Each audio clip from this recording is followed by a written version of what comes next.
I'm Erica DiRuggiero, and this is Healthy Cities in the SDG Era, a podcast about the Sustainable Development Goals and how research conducted by faculty and students at the University of Toronto is helping to achieve them. In this episode, we'll look into SDG 11, Sustainable Cities and Communities, which focuses on making cities and settlements inclusive, safe, resilient, and sustainable.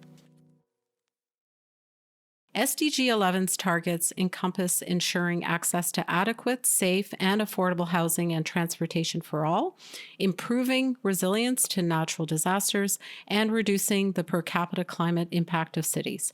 This is important as currently half of the global population, or 3.5 billion people, live in cities today, and a projected 5 billion people, or 60% of the world's population, will live in cities by 2030. Cities are actually the hubs for economic growth, contributing to about 80% of GDP globally. However, cities can also be sites of significant inequality. In Canada's cities, longstanding social, racial, and health inequities between different population groups have been laid bare as a result of COVID-19. In a July 2020 CBC article, Toronto Chief Medical Officer of Health, Dr. Eileen Davila, revealed that in Toronto, racialized people make up 83% of reported COVID-19 cases. These staggering numbers occur for reasons pertaining to structural inequities, whereby racialized people living in Canada are disproportionately impacted due to inadequate housing and precarious frontline jobs that are low-paying and do not provide paid sick leave.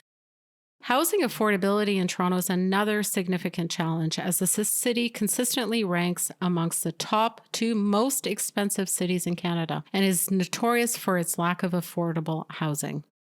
Toronto also has the largest population of people experiencing homelessness, with over 8,700 people in Toronto experiencing homelessness on any given day. In the context of the COVID-19 pandemic, individuals experiencing homelessness are at a greater increased risk of getting COVID-19. A recent study actually published in the Canadian Medical Association Journal found that in Ontario, homeless individuals are 5 times more likely to die from COVID-19 compared to community-dwelling people. So SDG 11 is one of the 2 foundational SDGs of our series, alongside SDG 3, Good Health and Wellbeing, which we discussed in our last episode. Our guests for this episode are very well versed in the ways in which upstream government and policy decision-making processes can impact the health of people living in cities and the sustainability of urban planning and design decisions.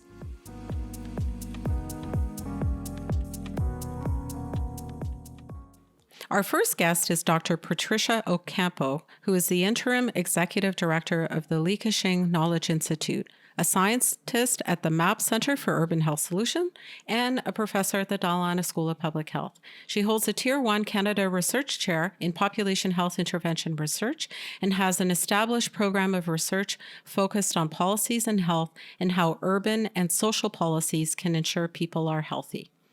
Well, it's a real pleasure to interview you, Pat, for this podcast on the Sustainable Development Goals. So I want to start off with a rather big question for you. How do the social structural determinants influence the health of people living and working in urban environments?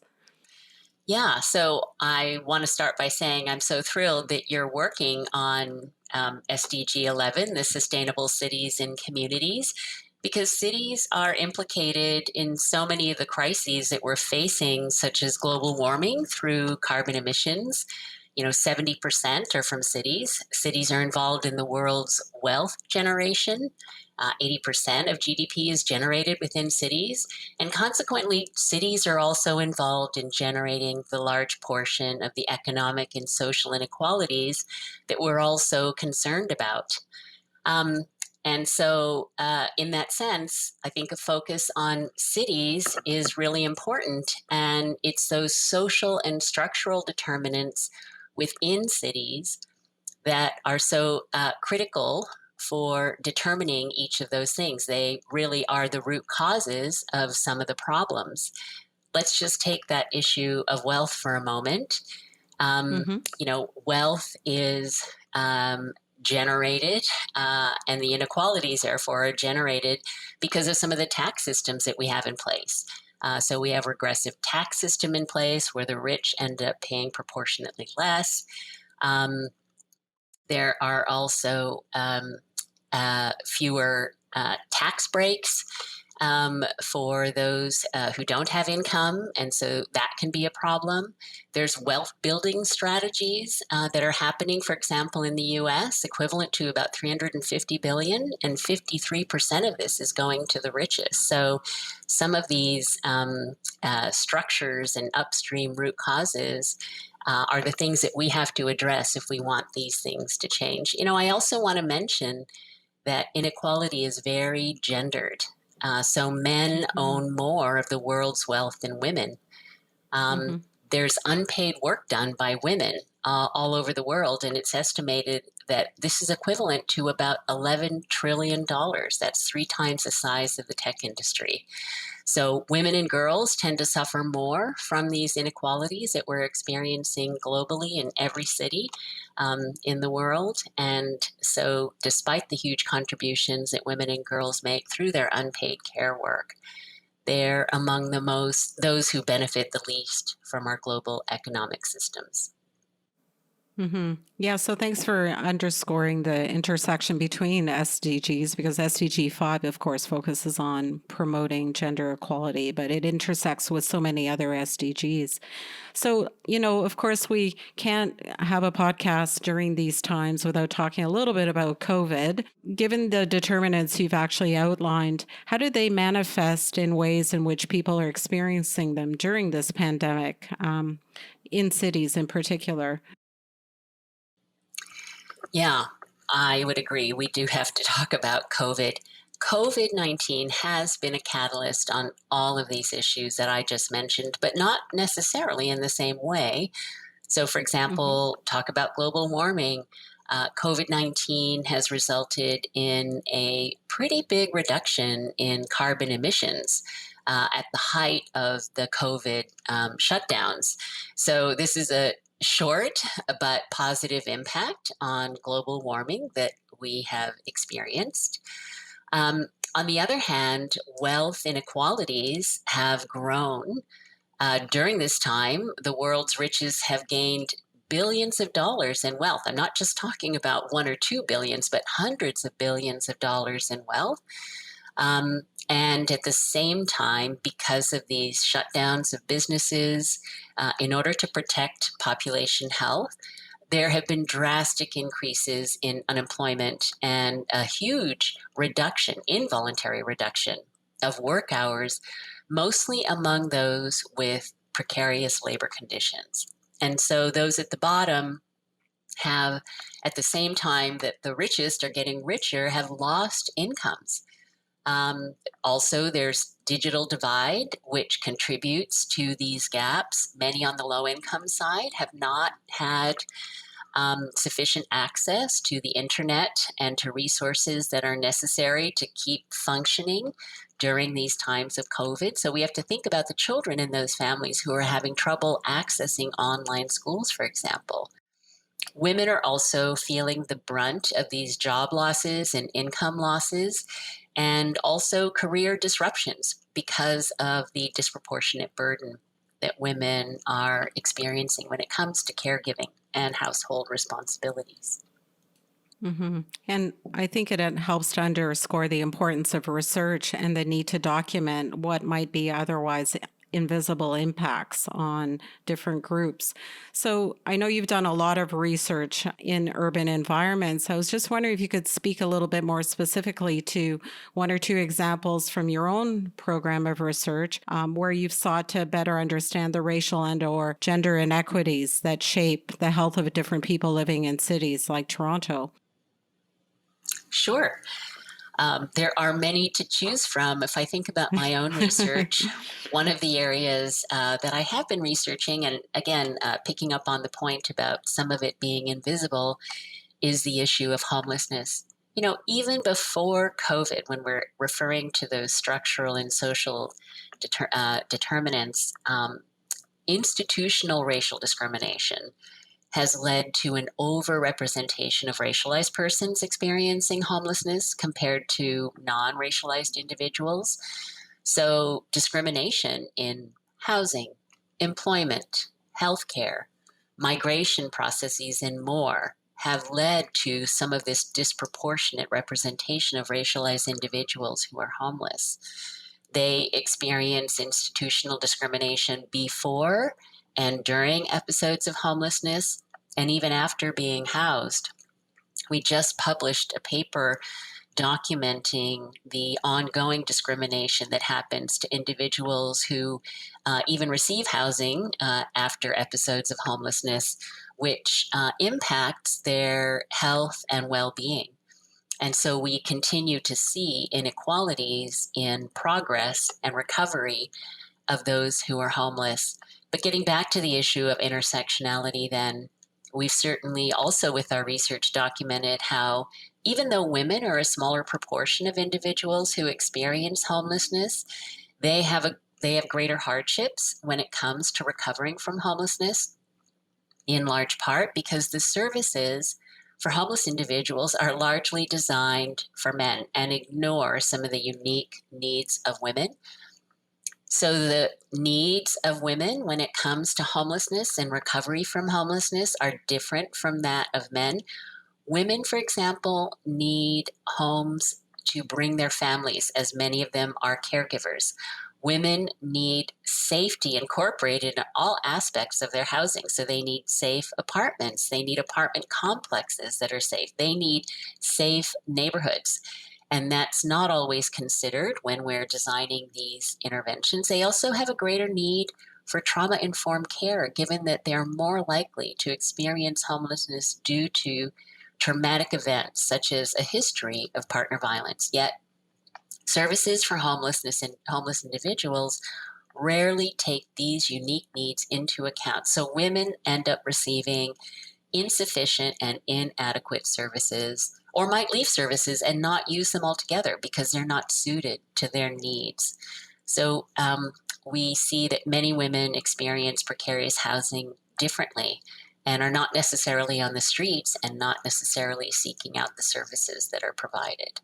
So we need to ensure that our systems of support and care meet the unique needs of all populations being served. Yeah, I think that example illustrates beautifully the importance of looking at the gender differences of our interventions and how they impact women differently and their families, but also some of the social structural determinants that you were speaking about, why women were on the street in the first place and in need of safer housing. And without attention to those things, we may be missing important considerations in intervention design. Are there any Yes. other examples you want to draw on from your research? Well, maybe I'll say that from my research, I have discovered that we actually need better data. Public health actually needs better data. And I want to comment on this in sort of two areas. Um, we need better data on those structural and social determinants that I mentioned. Hmm. Its absence in our data sets that we rely heavily on when we do public health research has consequences for coming up with the right solutions. So, we widely acknowledge that those structural determinants are root causes. So, why don't we have more information on structural causes in our research studies? Public health draws heavily from biomedical sciences and uses methods appropriate for understanding biomedical issues. It's really less equipped to study root causes of health problems that we've just talked about. And, so that has a couple of consequences. I mean, when we rely exclusively on individually focused data, and we do that because we're lucky enough in the health field to have a wealth of data available to us on individuals who do get sick or don't get sick or get access to treatment. But when we only have data that's focused on individual characteristics, we might arrive upon the wrong solutions because we might think those solutions lie in individual characteristics and miss the boat altogether when it comes to some of those structural determinants that are really the root causes. Actually, it's been demonstrated in other fields, for example, poverty research, that they come up with the wrong answers. They, again, miss the boat on structural determinants and tend to come up with policies that actually don't make sense. So, for example, in the US, when they analyzed millions and millions of records on poverty, they found an association between not being married and poverty, and came up with a policy that says, okay, when very low income individuals receive services from the government or income from the government, we're going to promote marriage in those families. And that kind of policy doesn't make sense. And that's due to the absence of those structural determinants in our data sets. And we don't want to replicate that in health. And we're at risk of doing so because we rely on data at the individual level. I think that's a really critical point. I mean, we want data-driven solutions, but if our data is driving individual level solutions that really are meant to target social structural determinants, we're missing the boat, as you say. I think your last points really segue us really nicely in thinking about what do we still need to inform policies that would actually contribute to greater urban health equity? Where are some of the policy gaps or blind spots, in your opinion? Yeah, well, some of them are related to the issues that I just mentioned on the lack of information on structural determinants. And don't get me wrong, I'm not somehow suggesting, well, let's throw away all the research on individuals that we have now. But I am saying let's make sure that we incorporate data on some of those structural determinants. And I think there's some beautiful examples of doing that. For example, there's work by Patrick Sharkey, who wrote a book called Stuck in Place: Urban Neighborhoods at the End of Progress Towards Racial Equality. And he analyzes 40 years of individual level data, but links it with historical policies that shows how place-based policies have actually not just kept racialized individuals and Black Americans in particular stuck in place in terms of their levels of wealth, but contributed to a worsening of their economic situation over time, while at the same time, white Americans had access to wealth building strategies. And so the white middle class gained an income compared to the to Black populations. And again, using both those data, individual and structural data, about historical policies really helped him come to that conclusion, which is very important. So we need to have data on policies and how those policies contribute to the well-being of populations in order to inform policy at the right level for us to begin to address those root causes.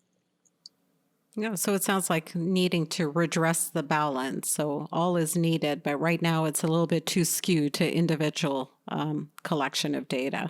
Thanks so Yes. much, Pat, for taking the time today, for sharing the wealth of experience you have, and for all the work you do on behalf of all of us in trying to promote greater urban health equity. It was a pleasure to speak to you.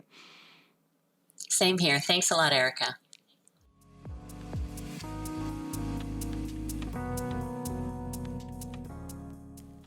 Our next guest is Garrett Morgan. Garrett is a doctoral student in the Department of Geography and Planning at the University of Toronto, working under the co-supervision of Dr. Blake Poland at the Dalla School of Public Health and Dr. John Robinson at the Munk School of Global Affairs and Public Policy. Garrett is also a student in the collaborative specializations in global health and environment and health at the University of Toronto. He is an urban planner and sustainable development consultant with professional experience in the public, private, and nonprofit sectors in rural, suburban, and urban environments in Canada and the United States. His research explores the relationships between resilience, sustainability, and equity in Toronto's marginalized communities in response to the COVID-19 pandemic. So thanks so much for joining today, Garrett. Thanks, Erica. I appreciate you having me. Well, I have some questions for you, and so let's get started. So one of the questions I was wondering about is, what are the barriers that you see that are needed to overcome to transition Toronto into a more sustainable city? Sure. I think there's how I see this question. There's two primary barriers, and the first one is equity, and the second one is tradition or kind of ingrained practices. In regards to equity, one thing that we're seeing, I think, no matter where we're consuming media, is there's this repeated kind of statement of "we're all in this together," or but that's really not the case. And just like in COVID, there or during the pandemic, there's two different experiences. One pandemic that is experienced by the wealthy, and another that's experienced by the poor. When we talk about sustainability, there's that same dichotomy. So, in a city like Toronto, sustainability may mean one thing to people um, who live in wealthy neighborhoods and have access to resources and services. And potentially control access to those same things for others than it does for, say, someone who is lower income, maybe lives in a less than ideal housing situation, or doesn't have kind of reserve resources in a traditional sense to respond to kind of the crises of our new kind of future. Like there are a lot of good things happening in Toronto, right? There's the city has a new kind of department or initiative called Transform TO, which brought together a lot of really smart people at the city, as well as in the private and nonprofit sectors, I believe, and with a mandate of reducing Toronto's carbon emissions to zero by 2050. This is a massive plan, as you can imagine. And it's required all sorts of coordination between, even in the city alone, something that's known, at least locally, as a bureaucratic nightmare. I think, this is a great goal, but a lot of what that would look like on the ground remains to be unseen. And just finally, in terms of like equity and tradition, I think that in Toronto it's frustrating because we see ourselves as a progressive city, but we're a city that's doubling down on kind of old fashioned ways of being. We're still car centric, we're very inequitable. We don't really know what to do in terms of all of our plans and studies and environmental assessments. We're a city that loves to study, but we're less of a city that likes to actually act on these studies. And I think that's because there's little incentive for the people in power to actually change their behavior, because they benefit from a status quo that um, kind of discourages the type of revolutionary or transformative change that a sustainable Toronto would require. So I think you've touched nicely on some of the economic and social barriers, and you started to get into some of the political ones and bureaucratic ones. So what do you think needs to be done to kind of shift gears so that we get out of this kind of trap of arrested development and design and actually implement the good ideas that those smart people you alluded to actually came up with? For sure, yeah. I'm from the U.S., so I and my experience, I've worked in kind of U.S. cities that are seen as strong cities, as basically like a lot of cities in the U.S., depending on the state, have more ability to make financial decisions or uh, regulation or pass regulations than um, cities in Canada. So what you'll often hear is that, oh, well, Toronto can't do much because it's a creature of the province. I think this is a cop out. I think that I mean, I'm not a constitutional scholar, but of either the US or Canada. But there are ways that one can break through kind of Canadian federalism to address kind of the ongoing crises that we're facing. I think the best solution to that is to actually reclaim power at the local level. I don't think this means Toronto needs to secede from the province. I think that a lot of the challenges that we're facing now are the result of decades of kind of top-down um, actions from, provincial agencies or um, city officials that has paid very little interest to what community members want, need, desire, or as we're seeing more and more, I mean, community members know what needs to be done in their communities in a way that city staff or any elected official can really not unless they themselves also come from that community. I think if we address issues of inequality, then we have a greater chance of addressing issues like sustainability and pandemic response because Toronto is a really city of us versus them. Um, and as long as we think in these dichotomies of downtown versus the suburbs, or condo owners versus homeowners, or drivers versus users of public transit or active transportation infrastructure, um, or even West End versus East End, there's these kind of I mean, Toronto is such a rich city, diversity wise, right? And there's so many people here that come from other parts of the world with have their own unique approach to urban life and all these other things. But we can't get beyond like you're either with me or against me. And I think it undermines every decision that the city does. I guess my recommendation would be to expand democracy. Like what is needed is greater local authority in terms of making decisions about transit, about healthcare, about basically everything, neighborhood planning, social service provision. Um, I don't think the answer is more top down. It's not more power in existing institutions. It's kind of diffusing that power to um, individuals or groups that are typically excluded. Um, because it's not, I mean, the status quo doesn't have the best track record. And that's kind of by design.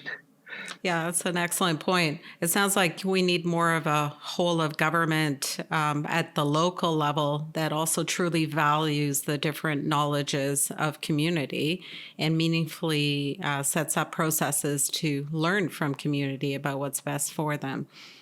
So I wanted to, and you started to actually get at this point, kind of shift beyond Toronto and urban environments altogether because cities don't, live in a vacuum. They're part of a broader ecosystem that includes suburban and rural areas. So what can sustainability look like in suburban and rural areas? Sure. So I fortunately or unfortunately, have I grew up in a really small town, and I've worked professionally in and lived in both rural, suburban, and super dense neighborhoods and or cities. And I think that the divides between the types are oftentimes false, especially in the sustainability field. A lot of the people that are at the forefront of sustainability, the experts, live in cities or university towns or various places that look very different from the lived and actual experience of people in rural areas or even in other cities that maybe don't have the same infrastructure or democratic institutions as they do.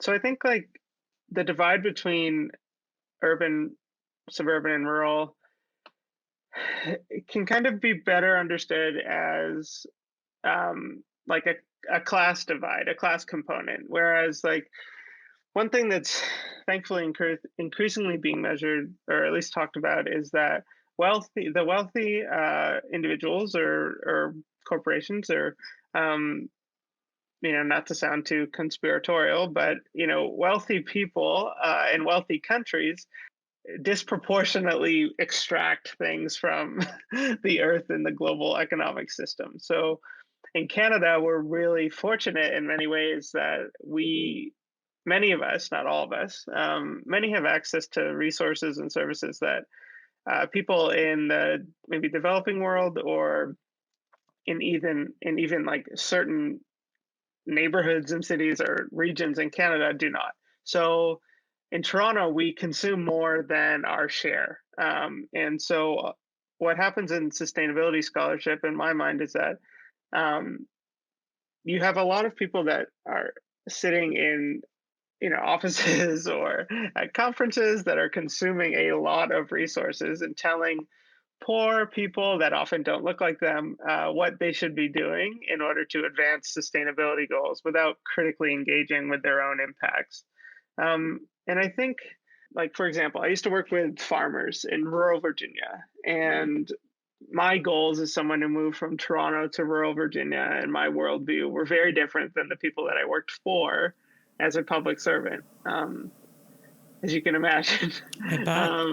Yeah, I learned a lot about cows and grain, and I knew when various chicken processing plants were in operation. So it took a, but yeah, but there's also, I mean, there's a connect when you work in rural areas, at least in my opinion, you meet people that are connected to to land in a way that is not present in urban areas, right? Like we can love High Park, but we don't work High Park for a way of life. Just for Toronto, for those unfamiliar with Toronto, High Park is a large public park in the city. So what I've noticed is in rural areas and suburban areas, people who live there want the same things as those who live in cities. They may just not have the ability to live in a city because of financial constraints, or they like open space and these other things. And so, as far as sustainability, I see the primary issue being one of equity, in that it's all well and good to, uh, in cities we tend to like pathologize almost individual action, right? Oh, you're eating meat or you're driving a car, like climate change is your fault.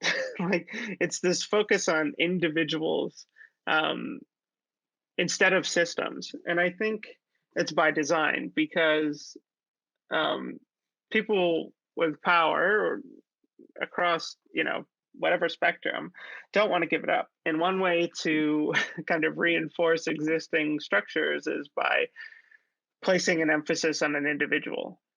And so you have a lot of the education about sustainability, a lot of conversation is about making different choices, but for a lot of people there's no other choice. Like I have been recently like unable to afford to make climate positive decisions. And it's kind of like that thing where, oh, it'd be great if people didn't go to big box stores, but what is missing from that is people have to go to those stores because it's the only thing they can afford, right? Like, and it's similar in rural areas where like maybe a decision about planting a certain crop or installing solar panels or wind turbines, like from an outsider it makes sense, but we don't understand all of the levels of dynamics that encourage those decisions, right? And so I think that there's like this in the sustainability literature or policy discussions, there's a local level variation that is often not acknowledged. Like you see sometimes like, oh, the um, Paris Climate Agreement or something didn't work because maybe there was a political disagreement, and this is vastly oversimplifying major international negotiations, but like, oh, there's this debate of should industrial countries subsidize or support developing countries to like skip stages in industrial development to go from coal, like dirty technology, to clean. But there's no finances to do that, right? Like and so I think it's like a similar thing in sustainability circles. It's all well and good if a condo in downtown Toronto can have a green roof, but what are we doing to like work on stormwater management in rural areas? Like there's a lot of things that aren't sexy for lack of a better term, that I think are go a long way towards meeting our sustainability goals. But just because of their nature, I it's frustrating because I don't see them getting on an agenda. Well, it sounds like the more complex and context specific the interventions are, the more challenging they are to implement. And so, I mean, it's human nature, and unfortunately, societies are governed by the quick fixes and the Exactly. bells and whistles. So, we have to kind of get out or shift away from that kind of paradigm if we really want to Yeah, implement meaningful change. for sure. Yeah, and maybe like that looks like different funding timelines or time Hmm. horizons, right, at the municipal level. Or if you look at procurement strategies that maybe have different components. One thing, as a planner, I was always so frustrated. And now, as someone who occasionally drives around the city, I'm even more frustrated that always seems like you know, a new road is paved, for example, and then literally the next week somebody cuts a access channel across it, right? And Right. so there's like developments on either side of a road. They're all maybe 2 or 3 months in different schedules. So what a city does is it paves the road at the beginning, and then 5 projects tear up the road, and then the city paves it again, and then 2 other projects come on.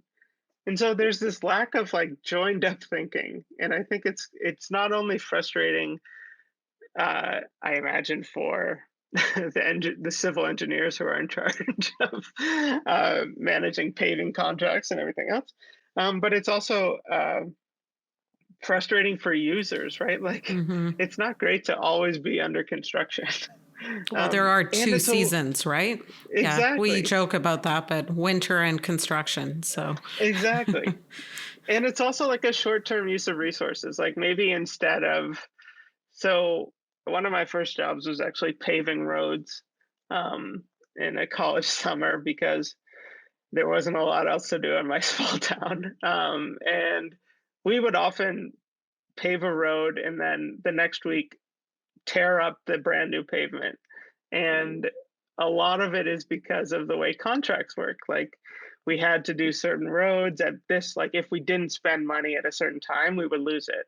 So what you see is like this constant short-term thinking, like you were mentioning about like the quick fix. But if all we do are quick fixes, then everything gets worse. mhm. Well, it sounds like the incentives, as you were describing, are working in the favor of short, quick fixes Yeah, and working against what we need, which is joined up policy coherence, right?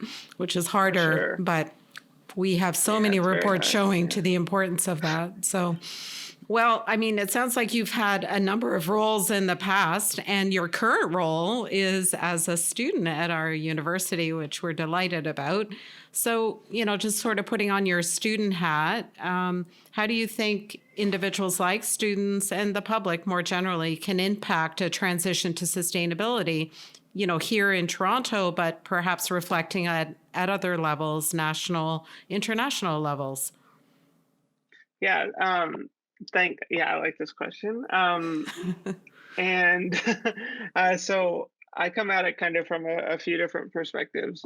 One, my research right now is really, as I imagine many listeners have similar kind of stories, is very bound up in COVID. Hmm. I'm not a I'm a social scientist working in a health field. I am not a health scientist, as I find out every day when I work with my colleagues who are epidemiologists and nutritionists and health promotion specialists. But one thing I think the pandemic has shown, the pandemic has shown us a way forward, who our friends are, who's looking out for us, what we need, and what maybe is a luxury. Um, when and if the pandemic goes away, we're probably going to go back to our normal before the pandemic hit. Um, I imagine many of us have nostalgia for the normal, um, myself included sometimes. Absolutely. Yeah, I think it's it's understandable. But what we what we can't forget is who showed up. Because I think you read about it less so in the media now. But initially, I remember when everybody was talking about how neighbors are helping neighbors, and the city or province maybe made certain funds like directly available, like as like a cash injection to neighborhoods that they really leveraged it super quick. And like, people are like, I never met my neighbors, and now I have all of these connections. Like there's being home and having to interact with each other, I think illustrated what a way of being that is very possible, right? I mean, it didn't take an asteroid coming to the earth for us to pay attention to our neighbors and maybe realize, oh, like I don't maybe need to go to whatever entertainment thing all the time. Like, and so I think the way we can think about sustainability is that, and this is just a new way of thinking for me. So apologies if it's a little muddy, but if we think about who showed up for us in our lives when the pandemic hit, and as it continues, I think that's indicative of where we need to focus in order to move towards sustainability. And I mean that in that, a lot of the climate crisis and um, just general existential dread about the future, which I know many of you, I mean, I wake up with it, like, and I go to bed with it.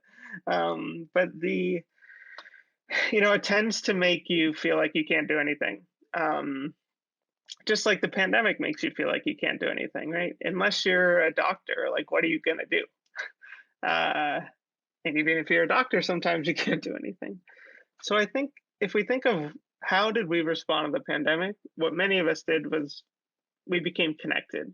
We called people that we never call anymore. We, knocked on our neighbors' doors, or maybe importantly, we also noticed other people were suffering.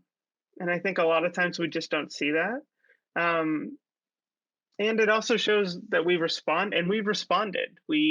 Without the government, without, tax rebates or any of these other things, we stepped up and took care of our neighbors. Like, Well, it sounds like you're talking a bit about how social cohesion in communities is very much intricately related to creating a sustainable future. Kind of reminds me of that book that came out years ago, Bowling Alone by Putnam, yeah, and wasn't talking about American society in particular, but people pursuing individual dreams and not paying attention to how those might actually impact on others within their communities. So it took a pandemic to sort of turn the gaze on how other people are living and how I can contribute to society. So thanks so much, Garrett, for joining today. Really a pleasure to chat with you. thank you, Erica.